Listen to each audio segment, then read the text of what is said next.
ডাইনি তুমি জাগো জাগো তুমি জাগো।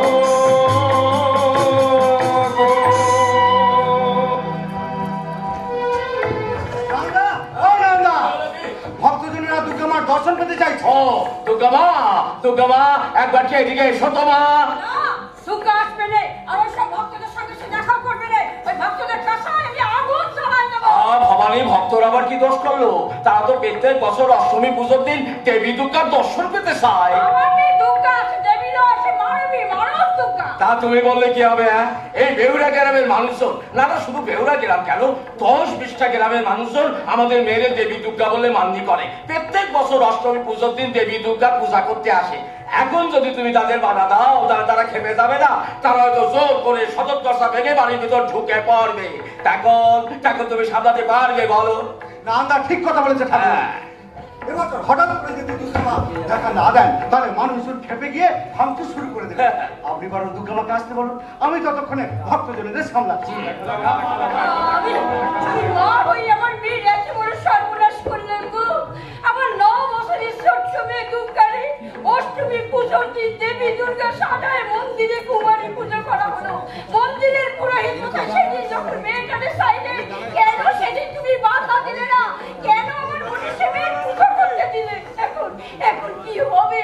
সে নেই কাল বিয়ের যোগ্য হয়ে উঠেছে, কিন্তু পাত্র পাওয়া যাচ্ছে না। কোন ছেলে আমার মেয়েটাকে বিয়ে করতে চাইছে না। সকল মানুষ দুর্গারে দেবী বলে মানে। তুমি তো ভাগ্যবতী ভবানী, তোমার গর্ভে দেবী দুর্গা জন্মগ্রহণ করেছেন। ডাকো ডাকো ডাকো, তোমার মেয়ে দুর্গায় ডাকো।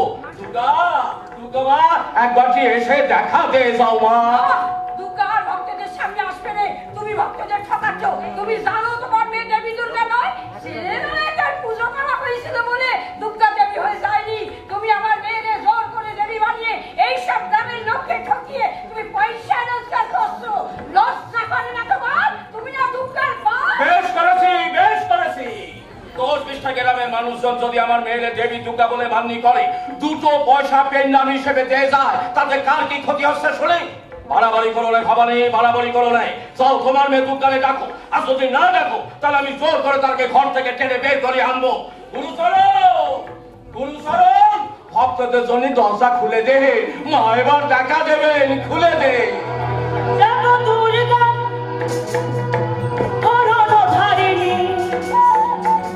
অভয়া শক্তি বল প্রদায়িনী, তুমি জাগো জাগো তুমি জাগো। আসুন ভক্তজনেরা, আপনারা একে একে এসে মায়ের দর্শন করে যান। দর্শন করে যান, দর্শন করে যান। ओम सर्वमंगल मंगल्ये शिवे सर्वार्थसाधिके शरण्ये त्र्यंबके गौरी नारायणि नमोस्तुते सृष्टि स्थिति विनाशानं भक्ति रूपेण संस्थिता नमोस्तस्मै नमोस्तस्मै नमोस्तस्मै नमो नमः। প্রতি বছর অষ্টমী পুজোর সকালে দর্শন দিও এই বেহুরা গ্রামকে তুমি রক্ষা করো।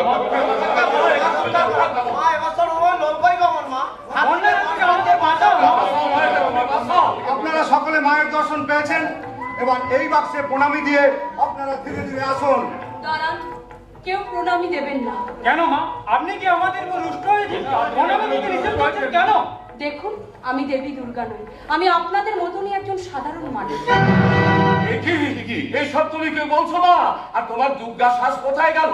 তুমি একটা কথা মনে রেখো, তুমি দেবী, দেবী দুর্গা। আজ থেকে 15 বছর আগে মন্দিরের পূজারী তোমার মধ্যে দেবী দুর্গারে খুঁজে পেয়েছিলেন বলেই তিনি তোমার পূজা করেছিলেন মাগো। সেই তখন থেকে তুমি আমাদের রক্তে মাংসে করা দেবী দুর্গা। আমাদের পূজা গ্রহণ করো, আমাদের পূজা গ্রহণ করো। সকলের কাছে হাত জোর করে আমি অনুরোধ করছি, আমার মেয়েটাকে আপনারা এবার রেহাই দেন। ও দেবী নয়, ও মানুষ।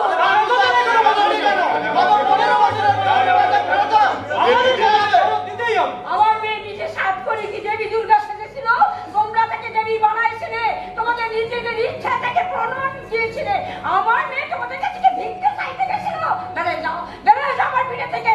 আর কখনো তোমরা পূজা নৈবেদ্য দিয়ে তোমরা এখানে আসবে না।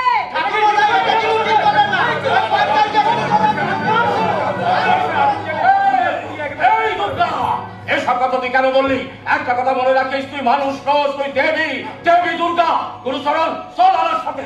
ভক্তদের পুজোয় সুজোয় নিয়ে আসি। আজ একটা পয়সা পেলামই পর্যন্ত আমি পেলুম রে। ওনারা এলে আমি আবার একই কথা বলবো বাবা, আমি দেবী দুর্গা নই। আর একবারও কথা উচ্চারণ করলে মহামের দুজন একেবারে কুপয় খুন করে। তাই করো বাবা, আমাকে তুমি মেরে ফেলো, এই যন্ত্রণা আমি আর সহ্য করতে পারছি না। তোর কেন যন্ত্রণা হচ্ছে শুনিয়া? 10-20টা গ্রামের মানুষজন তোর যদি দেবী দুর্গা বলে মান্যি করে, তোর কিসের যন্ত্রণা হচ্ছে? দেবী সাজা সৌভাগ্য কটা মেয়ে মানুষের হয় রে শুনি? এত সৌভাগ্য আমার মেয়ের কপালে সইবে না। অমানি, আর একবারও কথা বলে কুপয় খুন করে ফেলবো। আমার দেবী দুর্গারে মানুষ দুর্গা সাজানো হচ্ছে। না বাবা, তুমি একটা সামান্য মেয়েকে দেবী বানাচ্ছ। আচ্ছা বাবা, একটা সত্যি কথা বলো তো, তুমি কি আমাকে দেবী বলে মনে করো? গুরুচরণ কাকা, তুমি কি আমাকে দেবী বলে মনে করো? হ্যাঁ, আমি মনে করি দেবী দুর্গার অংশে তোর জন্ম। আজ থেকে 15 বছর আগে মঠের পুরোহিত তোরে দেবী দুর্গার রূপে পূজা করেছিলেন। বাবা, কুমারী পূজা একটা রীতি আচার। প্রতি বছর একটা মেয়েকে দুর্গা সাজিয়ে তার কুমারী পুজো করা হয়। আজও বহু জায়গায় সেই নিয়ম চালু আছে। তা বলে সেই সব মেয়েরা কি দেবী দুর্গা হয়ে গেছে? সব তোর বাপের শয়তানি। তোকে দেবী বানালে লাভ তো কার? তারপর রোজগারটাও তো কম হচ্ছে না। এই গ্রামের লোকদের থেকেও পয়সা রোজগার করছে, বুঝতে পারলি? অমানি, তোর একবারে খাওয়াবো। বল, আমার মেয়ে দেবী বানাবি নয়। আমি দেবী নই, আর তুমিও খুব ভালো করেই জানো যে আমি দেবী নই। যদি হতাম তাহলে তুমি আমাকে মেরে ফেলার হুমকি দিতে না, কারণ দেবীর গায়ে কেউ হাত তোলে না, তাকে ভয় পায়, ভক্তি করে, শ্রদ্ধা করে। তুমি কি আমায় কারণ তুমি জানো যে আমি দেবী নই। হ্যাঁ ঠিক, তুমি দেবী নও, তবে কাজটা তুমি ঠিক করলে না।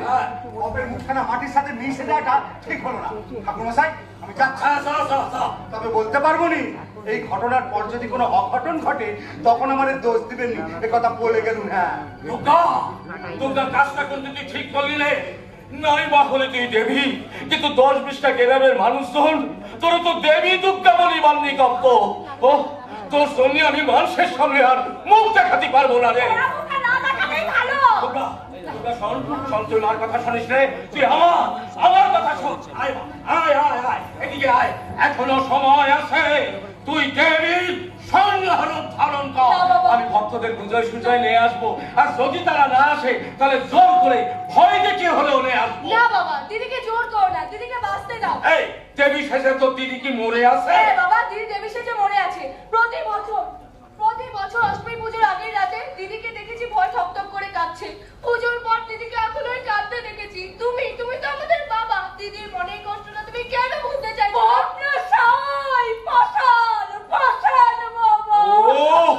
তোরা সবাই মিলে আমার দুশ্চিস কেন?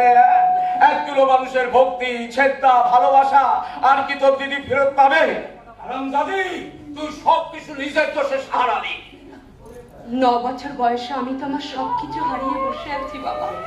নতুন করে আর কিছু হারাবার নেই। হারিয়েছিস মানে কি হারিয়েছিস? শৈশব। আমি আমার শৈশব হারিয়েছি। যে বয়সে বাচ্চারা খেলাধুলো করে, সে বয়সে আমাকে ঘরে বন্ধ করে রাখা হয়েছিল। কি নামি দেবী। মনে পড়ে বাবা, ছোটবেলায় বাচ্চারা যখন স্কুলে যেত, আমাকে স্কুলে পড়তে দেওয়া হয়নি, কারণ আমি তো দেবী। অন্যদের সাথে মেলামেশা করলে দেবীর মাহাত্ম্য নাকি কমে যাবে, তাই না বাবা? পিঠোপিঠি 2 বোন আমরা, অথচ লক্ষ্মীর সাথে কোনোদিনও একসাথে খেলনা বাটি খেলিনি, পুতুলের বিয়ে দিই। আমার ছোট বোন লক্ষ্মী আমার সাথে কোনোদিনও মন খুলে মিশতে পারেনি। হ্যাঁ, কারণ আমাকে শেখানো হয়েছিল তুই দেবী, তোকে পুজো করা যায়, কিন্তু বন্ধুর মতো মেশা যায় না। আমি জানি বাবা, আমার শৈশব হারিয়েছে, আমার যৌবন হারিয়েছে। এমন কেউ আসবে না যে আমায় দেবী নয়, মানুষ ভেবে ভালোবেসে বুকে টেনে নেবে। ভালোবাসার মানুষ খুঁজে বেড়ানো হচ্ছে। পাবি নে, সারা জীবনেও তুই তোর মনের মানুষ খুঁজে পাবি নে। এই আমি তোর অভিশাপ দিয়ে যাচ্ছি, সারা জীবন তোরে অভিশপ্ত দেবী হয়ে কাটাতে হবে।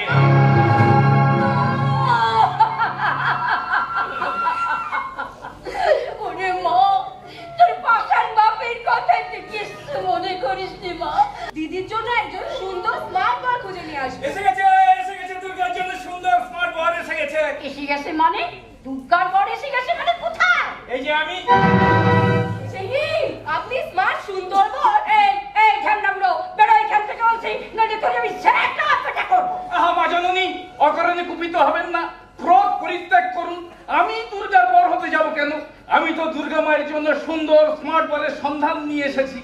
অনুমতি পেলে সবিস্তারে আলোচনা করতে ইচ্ছে প্রকাশ করছি। হ্যাঁ মা, তুমি চুপ করো না। আপনি কি? আপনার পরিচয় কি? আপনার পরিচয় পেলে বাধিত হব। আমার নাম হরিধন পান্ডে, বিখ্যাত গণক ঠাকুর শ্রীযুক্ত বিরজ মহান্তের একনিষ্ঠ ভক্ত কিংবা অনুচর বলা যেতে পারে। বিরজ মহান্তি মহাশয়ের জ্যেষ্ঠ পুত্র শ্রী দেবল মহান্তির সহিত আপনার কন্যা দুর্গার বিবাহের প্রস্তাব নিয়ে আমি আপনার দরবারে উপস্থিত হয়েছি। খবর আপনি পেলেন কোথায়? খবর আপনাদের বেহুড়া গ্রামের মেয়ে জানকীর সাথে আমার একমাত্র পুত্র গত বছর বিবাহ সূত্রে আবদ্ধ হয়েছে। সেই সূত্রেই দুর্গা মায়ের সব বিষয়ে অবগত হয়েছে। আমার সম্পর্কে সবিস্তারে কি জানেন? আপনার গণক ঠাকুর নিশ্চয়ই খবর পেয়েছেন যে প্রত্যেক বছর অষ্টমী পুজোর দিন আমাকে দেবী দুর্গা সাজিয়ে পুজো করা হয়। আপনার গণক ঠাকুর যদি মনে করে থাকেন যে আমি দেবী গোছের কেউ, তাহলে কিন্তু উনি ভুল করবেন। আমি দেবী নই, আমরা মানুষ। অবশ্যই আমাদের গণক ঠাকুর এই কথাই বিশ্বাস করেন। তিনি কোনো দেবীকে পুত্রবধূ করতে চান না। তোমার মতো একটি সুলক্ষণা মেয়েকে তার পুত্রবধূ করে ঘরে নিয়ে যেতে চান। খুব ভালো কথা, খুব ভালো কথা। তা ছেলেটি কি করে, ছেলেটিকে দেখতে কেমন, সেসব কিছু জানতে হবে তো। ছেলে পাত্রের কথা বলছেন? পাত্র অত্যন্ত সুন্দর, স্মার্ট, স্বাস্থ্যবান। পাত্রের ছবি আমার সাথে আছে।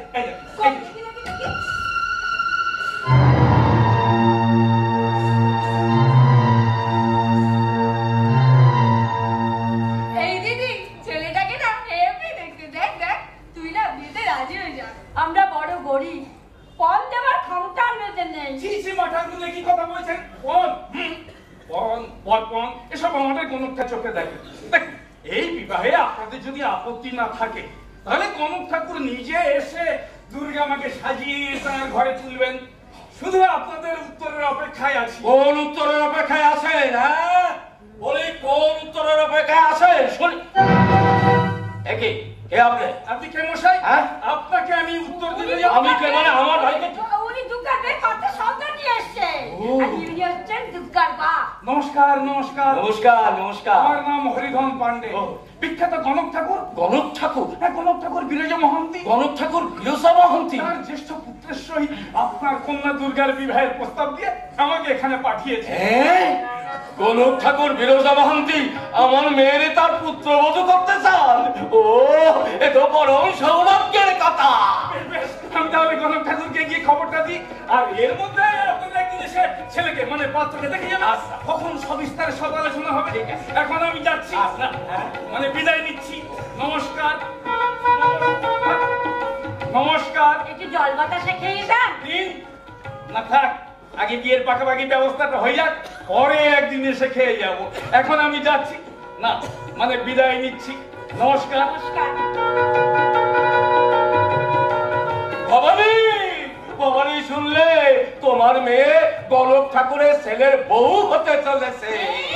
খালি কাজে মেয়েরে অভিশাপ দেছো, ওই সে কথা মনে আছে তোমার? না না গো ভবানী, না, ওটা আমার মনের কথা নয় গো, আমার মনের কথা নয়। দুর্গা, দুর্গা মা, দুর্গা মা, তোর আমি আশীর্বাদ করি মা, তোর এই দেবী দুর্গার রূপ মুছে গিয়ে ঘরে লক্ষ্মী হয়ে স্বামী সন্তান নে সুখে ঘর সংসার কর রে মা। জয় দেবী দুর্গা। না না, জয় আমার দিদি দুর্গা, জয়। ভবানী, চলো চলো, বড় খিদে পেয়েছে। আরে এসো, কি আনন্দের কথা। আরে খেতে দেবে? এই দিদি, ছবিটা ধর আর স্বপ্ন দেখ, ধর না। কি মজা আমার দিদি হবে, কি মজা, কি মজা। এক নজরেই তোমায় नजर जो तेरी लागी मैं दीवानी हो गई।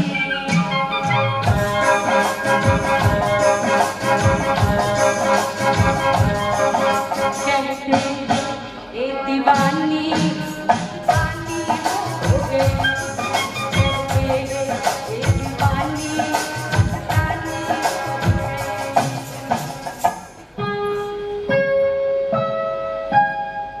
আমি স্বপ্নে দেখি যে তুমি এসেছো ঘরেতে, মৃদু পায়ে ধীরে ধীরে ফুলের সুবাস ছড়িয়ে। আমি স্বপ্নে দেখি যে তুমি এসেছো ঘরেতে, মৃদু পায়ে ধীরে ধীরে ফুলের ফুলের সুগন্ধ নিয়ে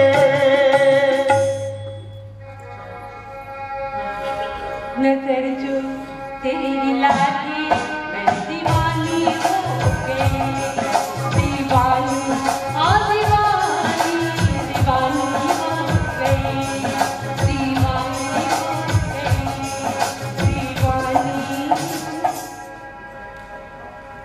हो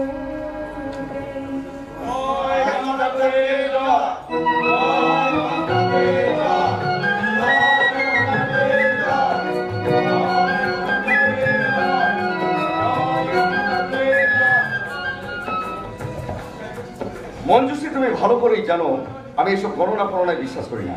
আমি বিজ্ঞানের ছাত্র, যুক্তি দিয়ে প্রত্যেকটা ব্যাপার আমি বিচার করি। এসব হাত চোখ মুখ দেখে বা গোষ্ঠীর গোষ্ঠী দেখে ভবিষ্যৎবাণীতে আমি বিন্দু মাত্র বিশ্বাস করি না।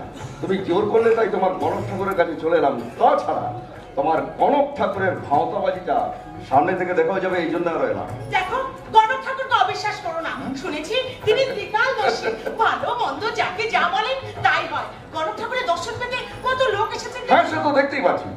ভারতবর্ষ একটা মূর্খের দেশ, আর যে দেশে মূর্খের সংখ্যা যত বেশি সেই দেশে এইসব ভণ্ড গণকদের প্রকোপ তত বেশি। তা তুমি আমাকে এখানে আসার জন্য জোর করলে কেন? আমাদের দুজনের হাত একসাথে দেখো। ও। 7 বছর আমাদের বিয়ে হয়েছে, অথচ এখনো কোনো সন্তান হচ্ছে না কেন? সেটা আমরা চাইনি, তাই হয়নি। চোদ্দ বলো তো, বলি তোমার গর্বের সন্তানকে ওই গণক ঠাকুর দিয়ে দেবে? আরে বাবা, তার জন্য তো আমাকে প্রয়োজন নাকি? আমাদের বাড়ি যে মেয়েটা কাজ করে চম্পা, ওর তো বাচ্চা হচ্ছিল না। বিয়ের 5 বছর পর গণক ঠাকুরের দয়ায় ওর একটা ছেলে হয়েছে। চম্পা নিজে আমাকে বলেছে। ওর কথা শুনেই তো আমি গণক ঠাকুরের কাছে ছুটে এলাম। আমি তোমাকে হাত জোর করে অনুরোধ করছি, অন্তত আমার মুখের দিকে তাকিয়ে তুমি গণক ঠাকুরের সঙ্গে উল্টোপাল্টা তর্ক করতে যেও না। তুমি বিশ্বাস না করলেও আমি তো করি।